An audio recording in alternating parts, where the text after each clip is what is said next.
Hello, I'm Jen. Welcome back to my channel, Literary Love 123, where I combine my master's in English with my passion for the horror genre to talk about the books that I read. Today's video is a November reading plans video, and a brief life update will be included. So I'll be right back after this quick intro to talk about what I have planned for November.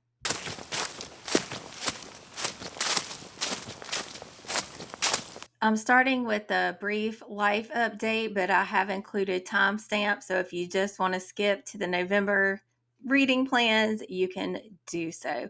So I haven't recorded in a few weeks, probably 3 to 4 weeks, and I had big plans for Halloween-a-thon in October, and I was part of the Monster Squad, and I wanted to do sprints and do vlogging, and I just did not. And that is for a few reasons. The first one I'm going to start off is a happy reason. One of my older daughters got married in October, so a lot of our time was spent getting ready for the wedding and enjoying the wedding. And so that was a good reason. Unfortunately, the other reason that I did not get to do as much in October as I planned is because of my mom's deteriorating health. Some of you who follow my channel know that a couple of years ago, my mom was diagnosed with Parkinson's disease, and she has now reached the point where she is in end stage Parkinson's. So she is in a facility now because my dad, at his age especially, can no longer take care of her. And she is on hospice at this facility. So the time is precious as always, but the time is also short now. So a lot of my focus has been on my mom and on my dad and on my own personal grief. So that explains why I was missing for part of October, and why in just a moment when I talk about my November reading plans, you're going to see that they are very subdued. There are only 3 books on my November TBR. Now, that is not to say that I will not read other books, but these are the only 3 that I'm setting in stone. I'm leaving a lot of space for mood reading, especially in my current season of life. So, the first 2 books I talk about are connected to one another and connected to Guillermo del Toro's Frankenstein, which is going to be on Netflix on November 7th. So, if you follow my channel, you know that Mary Shelley's Frankenstein is my favorite classic novel. This is my edition that I write in, that I reread once, maybe twice a year, some years, maybe even 3. And I annotate it every time, and I find myself having different thoughts or picking up on different things every time. So, I'm going to reread this before I watch the movie. Then after I watch the movie, I'm going to read A Vindication of Monsters essays on Mary Wollstonecraft and Mary Shelley. This was conceived and edited by Claire Fitzpatrick. So I'm going to read you the back of this book. I'm so excited to get into this nonfiction book because also my nonfiction November pick. In 1797, an extraordinary visionary died, leaving behind a grieving husband, a 2-year-old daughter, and a newborn.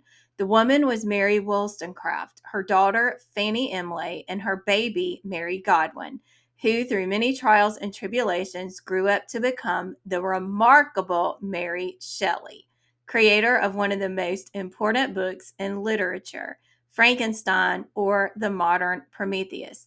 While many books have examined both women's lives, their remarkable similarities, their passions, joys, and their grief, A Vindication of Monsters, Essays on Mary Shelley and Mary Wollstonecraft delves deeper into the stories behind both women, their connection to historical events, society, their philosophies, and their political contributions to their time.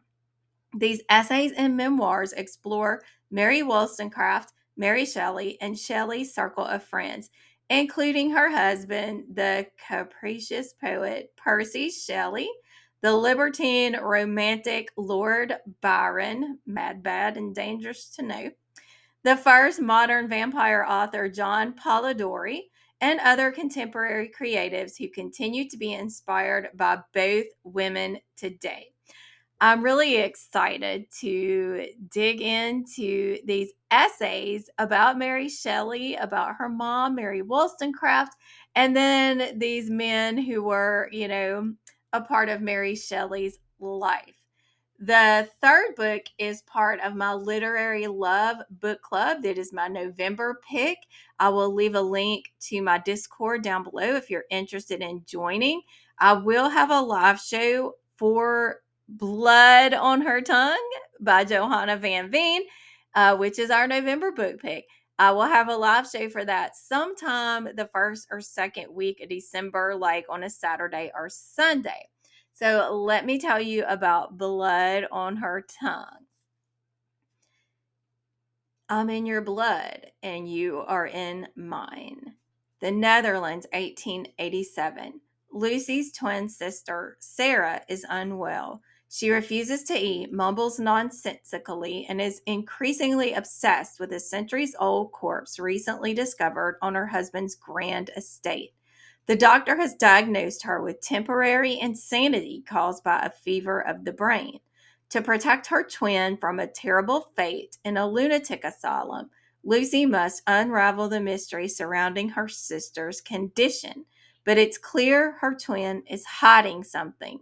Then again, Lucy is harboring secrets of her own, too. Then the worst thing happens. Sarah's behavior takes a turn for the strange. She becomes angry and hungry. Lucy soon comes to suspect that something is trying to possess her beloved sister. Or is it madness? As Sarah changes before her very eyes, Lucy must reckon with the dark, monstrous truth or risk losing her forever. Literary Love November Book Club pick, Blood on Her Tongue by Johanna Van Veen. So thank you for watching, and I look forward to seeing what your November plans are. Let me know down below if you're planning to read or reread Frankenstein, if you have seen or plan to see Guillermo del Toro's version of this classic masterpiece. And also let me know if you'll be joining the November Literary Love Book Club reading of Blood on Her Tongue. Thank you so much for watching. I will see you in the next video.